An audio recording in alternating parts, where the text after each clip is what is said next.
in Iraq. I left my seat in the state legislature in Hawaii, volunteered to deploy to Iraq, where I served in a medical unit, where every single day I saw the terribly high human cost of war. I take very seriously the responsibility that the president has to serve as commander-in-chief, to lead our armed My plan forces, for this is and to, make sure no, I'm not going to put party interests first. Right for- Thank you, Congresswoman. I want to briefly give Senator Harris for the strain anonymity I believe anime that, what our nation needs right now is a nominee who can speak to theory, and all I'm going to people. base it off the I spent my entire career Unlike standing in computer the same game, courtroom speaking 5 words Paraveneer. that was for the people, and it was about all the people, regardless of their Available race, on regardless of Conquer their gender, regardless of where they live geographically, regardless of the party of which I had a hard time. the language their grandmother speaks.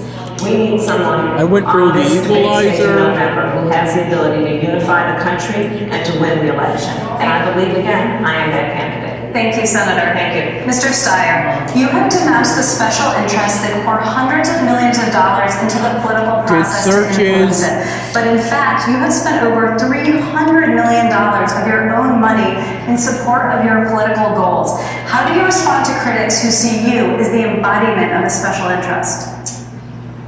What I've done over the last decade is to put together coalitions of ordinary American citizens to take on unchecked corporate power. We have a broken government in Washington, D.C. It's been purchased by corporations. Over the last decade, with the I'm looking up scholarly we have taken on sources. and beaten the oil companies. We have taken I found on and one, I beaten the believe, tobacco that companies. We've is taken outside on the and class beaten rating. Utilities. We've taken on and beaten the drug companies. I've also built one of the largest grassroots organizations in the United States.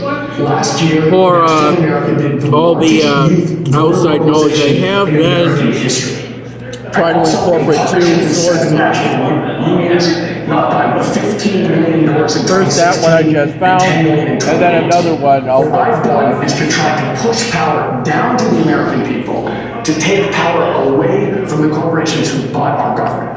And I'm talking now about structural reform in Washington, D.C. Term limits.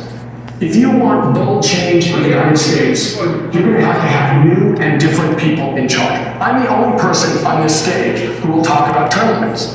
Vice President Biden won't, Senator Sanders won't, even Mayor Pete Buttigieg will not talk about term limits and structural change. I would let the American people pass laws themselves through direct democracy. It's time to push the power. Thank you, Mr. Steyer. Thank you, from D.C. Mr. Steyer, thank you. Senator Blanchard, a brief response. Well, I'm someone that doesn't come from money, and I appreciate the work of Mr. Steyer. But right now, we have a system that's not fair, and it's not just fair for money. And so what I would do is start a constitutional amendment and pass it to overturn Citizens United. That's what we should do so that we stop this dark money and outside money from coming into our politics. I have led the way on voting. And I can tell you right now, one solution had that would similar make a food huge at the difference in Law this Day state event. would be allow every kid in the country to register to vote when they turn 18. If we had a system like this, and we did something about gerrymandering, and we stopped the Tears voting in the Hood purges, Captain and we did Planet something episode. significant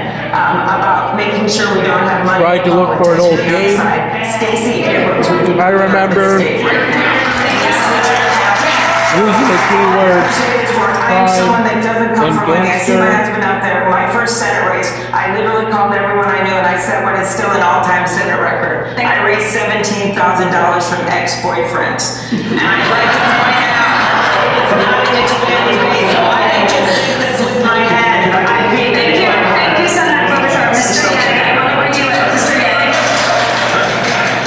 Although Mr. at the Yang, Law Day you've event they had never phone outsider walks. status. You've Not never served in the phone military or in government. What has prepared you to respond And this to a is terrorist Perry's. attack or a major At the disaster? Law Day event they had March First, I just want to people. stick up for Tom. We have a broken campaign finance system, but Tom's been spending his own money fighting climate change. You cannot tell him how money is spending it the right way.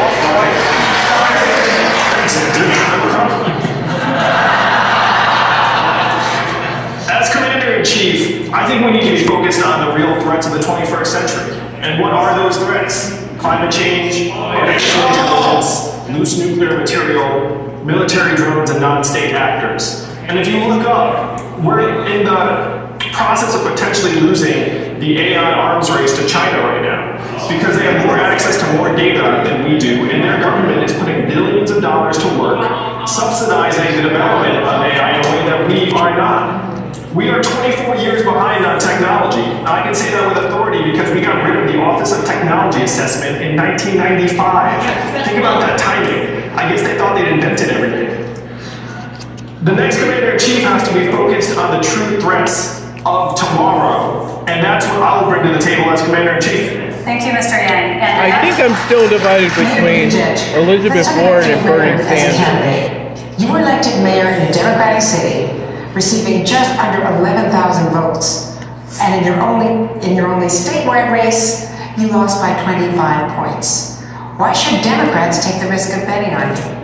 Because I have the right experience to take on Donald Trump. I get that it's not traditional establishment Washington experience, but I would argue we need something very different right now. In order to defeat this president, we need somebody who can go toe-to-toe, who actually comes from the kinds of communities that he's been appealing to. I don't talk a big game about helping the working class while helicoptering between golf courses with my name on them. I don't even golf. As a matter of fact, I never thought I'd be on a Forbes magazine list, but they did one of all the candidates by wealth, and I'm literally the least wealthy person on this stage. I also wore the uniform of this country and know what is at stake in the decisions that are made in the Oval Office in this situation room.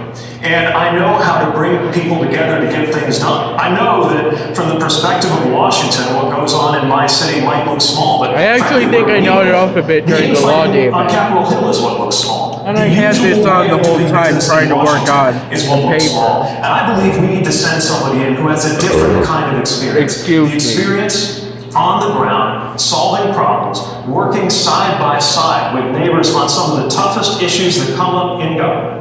Recognizing what is required of executive leadership and bringing that to Washington so that Washington can start looking a little more like our best run communities in the heartland before the other way around starts to happen. Thank you, Mayor. Senator Klobuchar.